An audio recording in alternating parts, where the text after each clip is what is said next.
You know, if you ask me, this time of year is beautiful across much of central Washington, central Oregon, the Palouse, North Idaho, as wheat fields turn golden and the combines start to roll. Now's a good time to see how the wheat crop is faring and what's going on for Northwest wheat growers. Joining us on the PNW Ag Network hotline is Michelle Hennings, Executive Director of the Washington Association of Wheat Growers.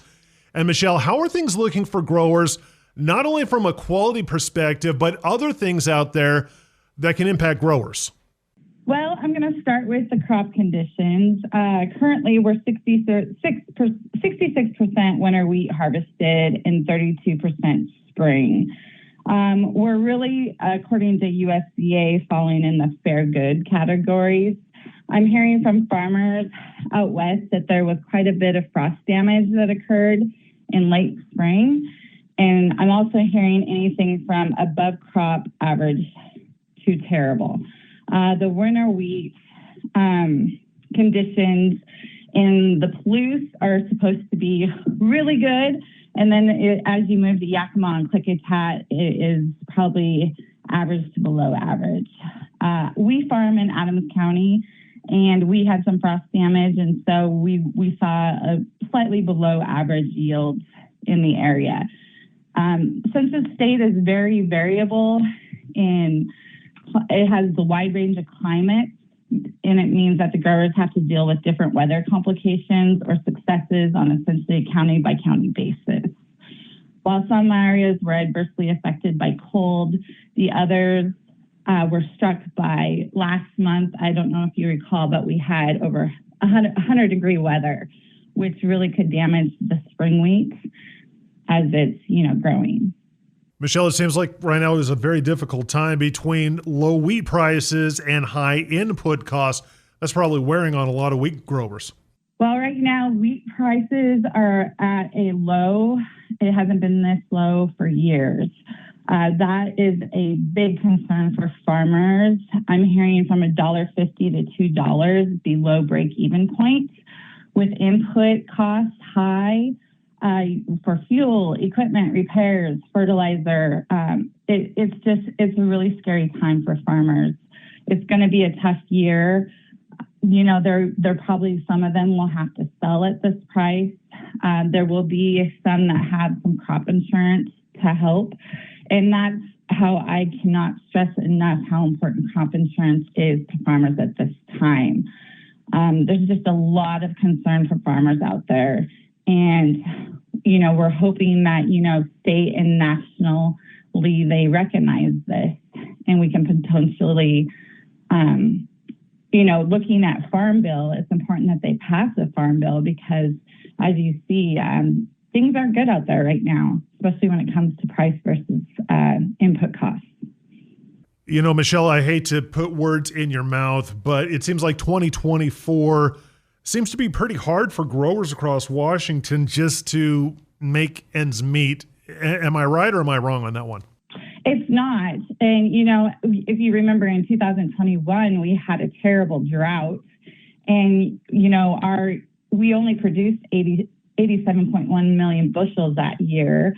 We're popping back up. But, at a point in time when the Ukraine-Russia conflict happened, we saw the wheat prices get above $10. Well, so did the inputs also went up. So now you see our wheat price drop and the inputs are staying up. They're not dropping much. So that is not a good thing for farmers. And we're very concerned, and we need to get the word out, that things are not positive in the agricultural world right now. So what positives can you take away from 2024? Well, our overall average crop is going to be average or above average. We're just variable. It's going to be on a farmer to farmer basis. You look at new farmers versus younger farmers that are just getting started, or very small farms.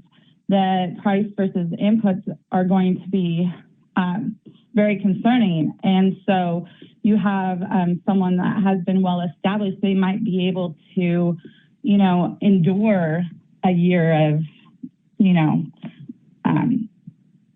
challenging costs and prices. Positively, the crop hopefully will get rain. Hopefully, right now we have dry conditions. We are looking forward to a farm bill. We are hearing there could potentially be an extension, but we have been over in DC really urging that we need to get a farm bill done. That is important for farmers' risk, and we need an improved farm bill to where it can trigger, when they need it. So we know that the House and the Senate are working hard over there in DC. It's just whether that we can get Congress to move on the farm bill or not. Speaking of that farm bill, what does a farm bill extension do to the, I guess you could call it the psyche of producers? Some lawmakers say an extension is okay and they don't have to get an actual farm bill done. What do you say to that? Well, we need a farm bill passed. We never like to see extensions happen because that means there are no positive changes that have happened in the farm bill. It's almost like a new farm bill, but it's not. I mean, you have to work to make sure that you can get the payment limitations extended. You can get, that they can keep working with the PLC art programs, crop insurance. So we really need to assess on what we need to advocate for to make sure that that extension at least keeps what we have. A new farm bill, there are some improvements that the House and Senate are trying to make.